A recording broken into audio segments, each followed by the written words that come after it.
Ladies and gentlemen, friends and family, welcome to another amazing episode of the podcast titled Questions, where we pursue questions through faith in Christ. And yet again, of course, I have another amazing episode just for you. So, without any further ado, without any further delay, let's jump right into it. And today, I have a question fitting of the title of this podcast, the name of this podcast question. I have a question for you.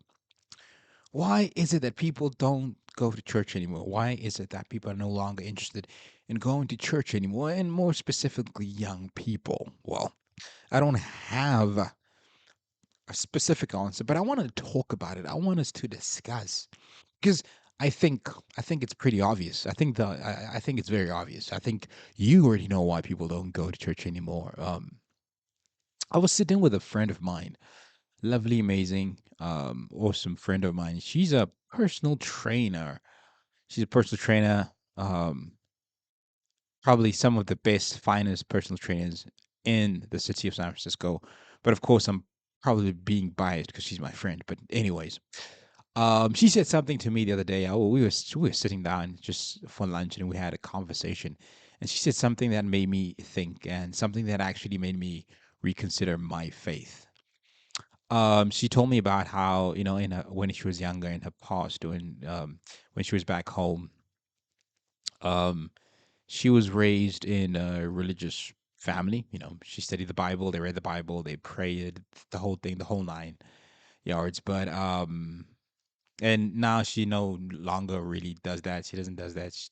She doesn't do that anymore. She grew out of it. Religion is not a big part of her life. If I can recollect our conversation. But fitness is a part of her life right now. So fitness is a massive part of her life. It's her income, it's her lifestyle, it's a hobby. Yes, fitness is everything to her. So she said something to me that really made me question my faith and myself and why I believe what I believe. She said that, you know, so I asked her, like, I, I don't, I don't really remember how she got to saying that we ended up with her saying that. She said that, you know, fitness is very important. I mean, if she stops working out, obviously, because she was not always a fitness enthusiast, but as soon as she started working out, her life started to change, and and her and it helped her mental health. She it helped her health as well, physically, mentally, emotionally, and she's in great shape. And she said that obviously if she were to stop exercising, her life would not improve, it'll regress, and that's why, she's still continuing in fitness. I'm just paraphrasing her. And she also said that when it comes to faith and religion, her life is not worse off without it. At the same time, it's not better off without it.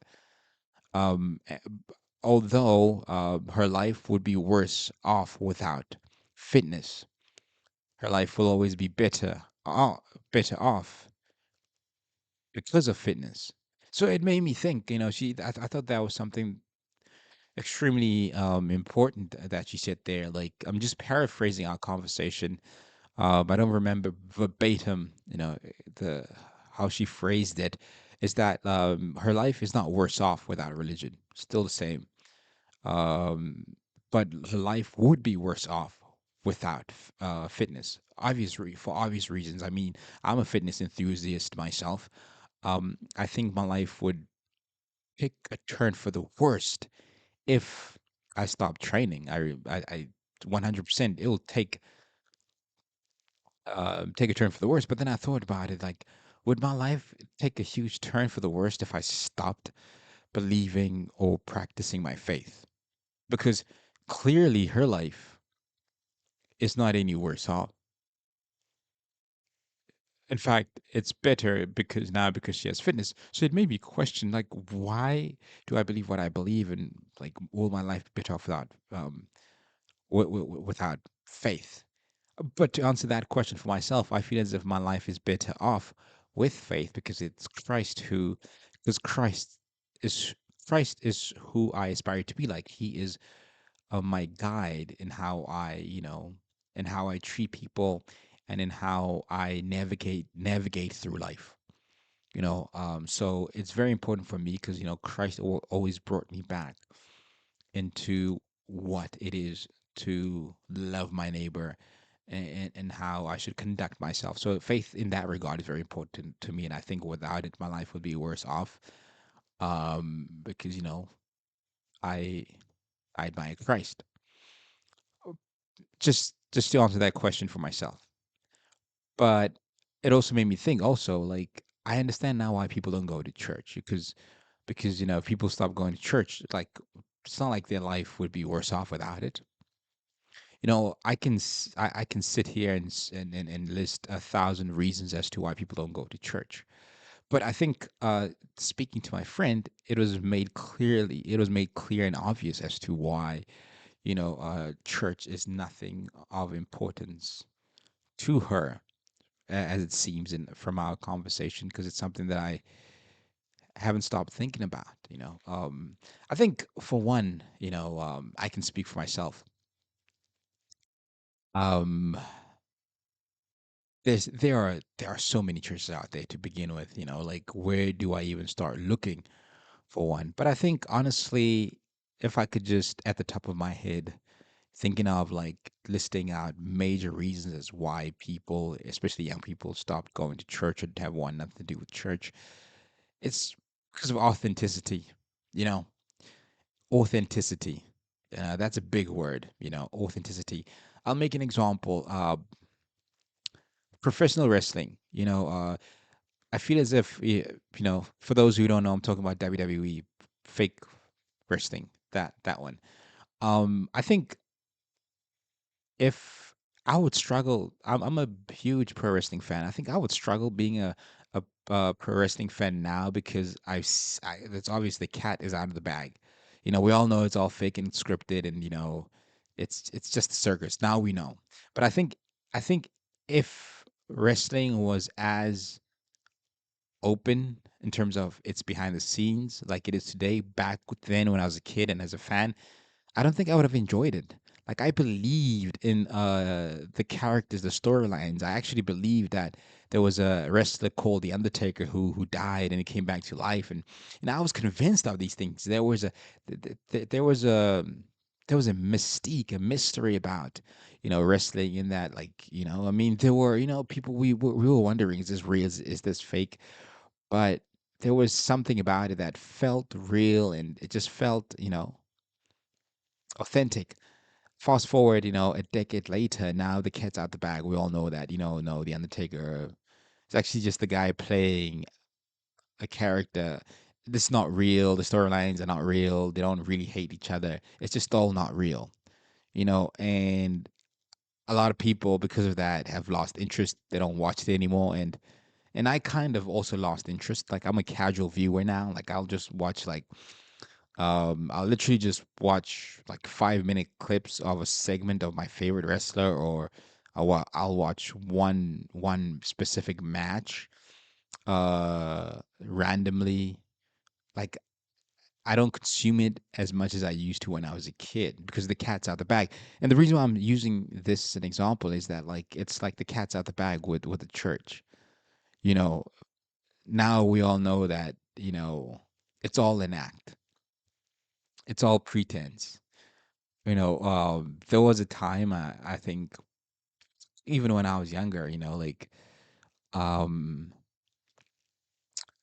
we believed in all those famous preachers, those rich famous preachers, and all the prosperity gospels, all the miracles. But fast forward later, now the cat's out the bag. We've all seen those scandals. We've all seen those stories. We've all seen, and some of us even have had experiences of how misguided and um how inauthentic just religion, just some churches have become. I mean, the prosperity gospel, is another thing where people always asking for money, selling God's blessings. So it's almost like just like professional wrestling, the cat's out the bag. Now we all know that this is just all an act. It's just the concept. Like if you've never heard of actually, I'm not going to say his name because we do not um we do not slander or speak ill of anyone on this podcast. Doesn't matter who they are, what they've did, what they've done. But there's been a few well-known pastors throughout the years who've been exposed for lying, manipulating, and you know, abusing the authorities. I mean, even I recently, I had somebody that I went to college with, um, who used his position of authority. He was a great preacher and a pastor, great public speaker, but he used his position of authority and leadership to, unfortunately, to SA, you know, young ladies in the church. It's even hard for me to even say that, it's surreal, but things like that, like we all know now that it's just all not real, people just pretend. I mean, the cat's out the bag, and I feel as if we're in a time and space where people are looking for now more than ever, you know, people are looking for something that is real, authenticity. I think even though we live in an era where I think we've kind of reached a peak in terms of how superficial our society has become, but I feel as if slowly society is going back to like seeking raw and authentic connections. I think people are just generally tired of being treated like just another number in the congregation, especially with mega churches. Like I think people are just tired. I think people just want real connections, real community. And I say that because, I look at my circles. I've been very lucky to be blessed with a lot of friends in the city. And these same group of friends, I don't know. I'm assuming, I could be wrong, but I don't think, I don't know. We haven't sat down and spoken about it. I don't know. I don't think any one of them are particularly interested in religion or or they're religious. Maybe they may be practicing it privately. I don't know. But one thing I've noticed about them is that, we have community because people desire, seek, and look for community. So, yes, people are looking for community that, that, that is evident. But I think people are looking for genuine, authentic community where people can genuinely connect. And I honestly feel as if the church is failing in that regard. I think you're just your typical normal Sunday service is just you go there and you walk in, grab a seat, get your nice music, get the vibe, the concert's great. Then it's a sermon, more music, maybe communion. You go, you greet, bye bye, and go, and that's it. It's just formality. It's just empty. I feel as if that formality and that ritual leaves a lot of people feeling empty. And we and I agree. We can always say, hey, people, you can fill out cards, and we have coffee and tea at the end. But you know, um, even that can does may leave a lot to be desired, and it just may feel forced. But I feel as if people have lost faith in the system, and I feel as if the system has failed the people, and that's why people are no longer interested in church or going to churches. Because speaking from my own experience, like I remember as a young man, aspiring to be a preacher one day. I used to go to these preachers breakfast and meetings, and just be a bunch of pastors and priests, and they would speak about their successes of their ministry, how many people they've baptized, and whose ministry is doing a lot better. A lot of it was lacking humility. I think the point of church, the focus of what of the church just steered in. It just got distracted into numbers, money, building huge buildings that people only meet into once a week while they are homeless and starving people. It's a bunch of things, and but I can definitely sum it up to the fact that just you know the church feels fake now. It really does. I was speaking to my friend the other day, and he was telling me that he had an event that he was working at, just local congregation, and how draining it was because he had to pretend to smile and do the whole, the whole spiel, the whole shtick of just, we're here, let's put on the mask. And I think, so I just think people are just exhausted. I think that's why people are exhausted and doesn't feel authentic. And I think people are craving authenticity. And I speak for myself too. Like, it's not like I enjoy going to church. Like, I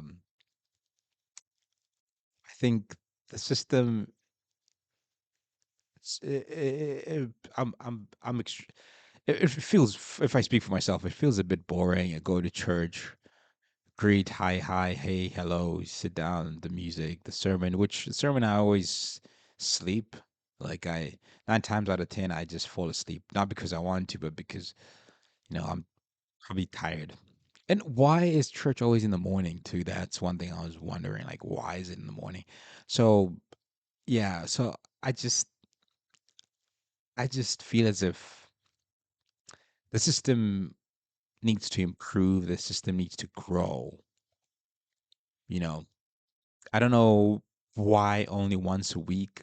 I don't know why it always has to be a sit format. I don't know all these things. Um, you know.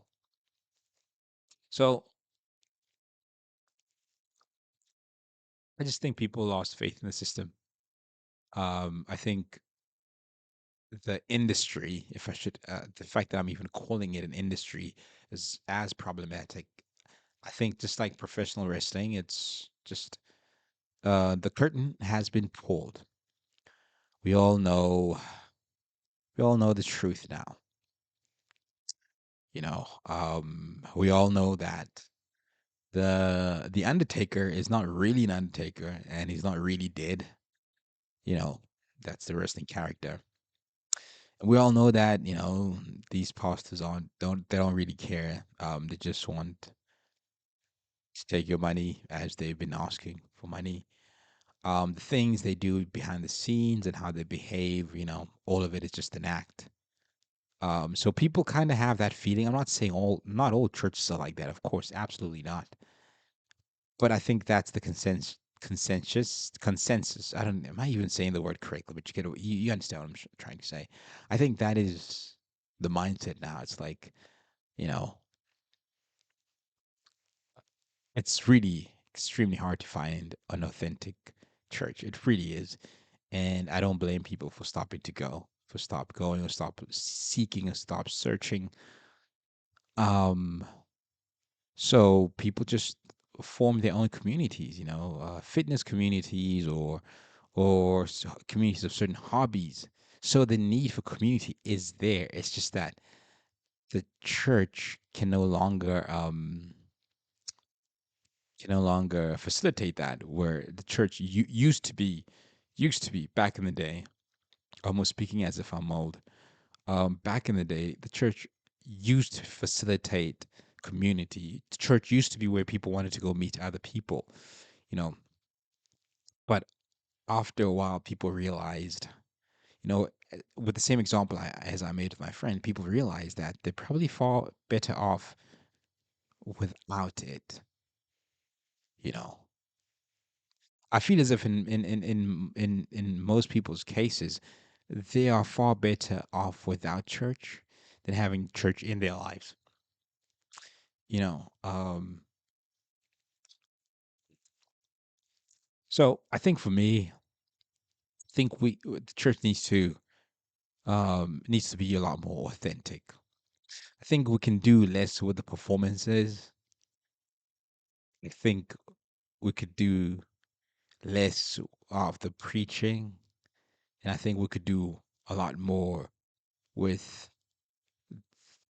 genuinely connecting, meeting people where they are, and actually caring about people, like authentic, genuinely caring about people, like genuinely care about people, because I feel as if that's something that can be worked on, and stop treating people like the next seat to be filled. Just get a card, sign up, and do this. And actually just care about people. You know, one thing I've realized is that obviously people are not dumb. People are not dumb. People are not stupid. And I think, just in general, the church has relied on this system. The whole system. You know, get people to come in, do a altar call, go sign up some card, be a part of this group, and just the system that just brings another soul in. You know, and the system that is every Sunday. We all know the system. You go there, there's the music first, the announcements, the sermon, like the whole format, the whole nine. You know, I'm not saying that it should change. Authenticity does not necessarily mean change. Authenticity just means basically that, just authentic. You know, um, and I think for me, um, what if I were to speak for myself, what I would like is leadership needs to change. The understanding of leadership, and I'm always repeating myself on this one. Serving, leading with compassion, leading as a servant. Christ speaking about being the greatest. He speaks about serving. I think with how ministry is done, I think a lot of young people who aspire to be ministers, when they say they want to be in ministry, they think that when they say they want to be in ministry, they speak about how many books they want to sell, how many people they want to speak in front of. They speak about all these goals, but no, very few of them speak about how much they need to love the poor, how much they're going to do for the community, how much they want to serve the body of Christ. But it always goes into, rants about being New York Times bestseller, having the best sermon, being a great speaker, but it's never in correlation with serving God's people. And I think if it was, I think a lot less people would want to go into ministry if they knew exactly what it entailed. And what it entails is taking the lowest position, assuming the lowest position, and serving God's people. That's what it is. It does not mean the glitz, the glamour. It's not the glitz, the glamour, the popularity. On the contrary, it's taking the lowest position and serving God's community. That's what we are called to do if we want to serve. And I think, I mean, we all have. I think we all probably do have our own ideas as to why people don't go to church. I've listed mine. I think it lacks authenticity. It's too formulaic. If that's even a word. Everything's just a formality. I don't. It doesn't feel as if anybody does really care. It's just this whole thing. You know, I've hung out with my friends before at their homes, and I hang out with my friends, people that I care about a lot. And I'm learning more and more in terms of what is lacking in church communities: authenticity. You know, like just authentic. But it feels as if a lot of the times that, like, when it comes to church events or just ministry in general, it feels as if it gets too performative. I mean, in a way, it is a performance. You do have a stage, and you do have a pulpit and a stage, and you have a live band, and it easily falls into that. But I think we need to genuinely start loving and serving people. I think pastors and leaders need to be the ones who take the lowest positions in the church and serve. I think it's the pastor who should welcome the people. The pastor should be the usher, should be with the ushers. The pastor should not be the rock star who only comes just moments before he delivers his big sermon. I think it's the pastor who needs to be working with the ushers doing the collection. It's the pastor, I think, who needs to fold the chairs when the church is when the sermon and the service is done. You need to fold the chairs.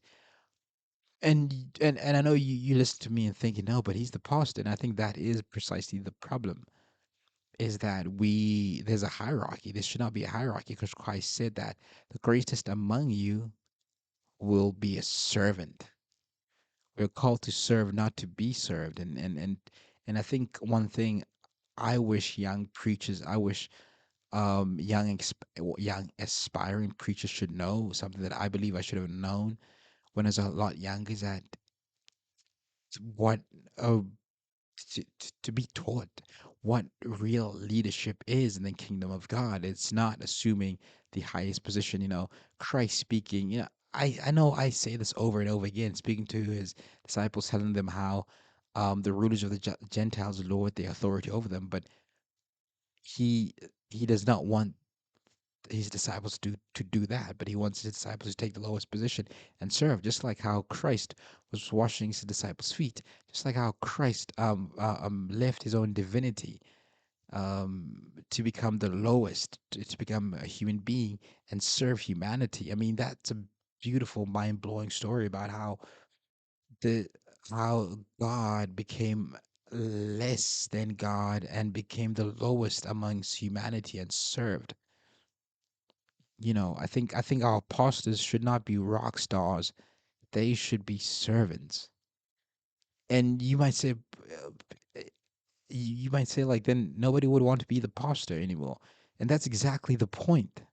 Because I believe that if people understood exactly what ministry is, we would have a lot less churches, we would have a lot less pastors, but we would actually have people who will actually have the calling, because not everyone is called. That's obvious. That's very obvious. Not everyone is called, but most people just go. So I think um, authenticity is a big thing. Authenticity, narcissism, struggling to say the word, pride, ego, that is what's causing people to not go, because it's a performance. It's a performance. And people want authenticity. I remember because I believe that, I remember when I started volunteering at my local church, I just said, "Hey, I'm going to do everything that has to involve packing the chairs. You want me to pack the chairs? I'll pack the chairs. If you want me to come early and put up the chairs, I'll do that. I'm going to greet people in the front. I'm going to serve people because that's what I'm called to do. If I want to be in ministry, assume the lowest role and serve God's people. I'm not called to be a rock star who stands up to speak to 1,000 people. No, I'm a servant, and I'm called to being authentic. And honestly, I genuinely believe that you know people would want to go to a place of worship a lot more if it was authentic. I genuinely believe that. I do believe that, because now, I think there was a time, I remember a time when I was younger where people looked toward the church for everything. But now it's just no, it's not even considered because people see right through the facade. People have smartened up. People have seen the church throughout the years. It has been exposed. We've all seen all those scandals. People have smartened up and they know that it is not real. So, what our communities, what our churches need right now is authenticity.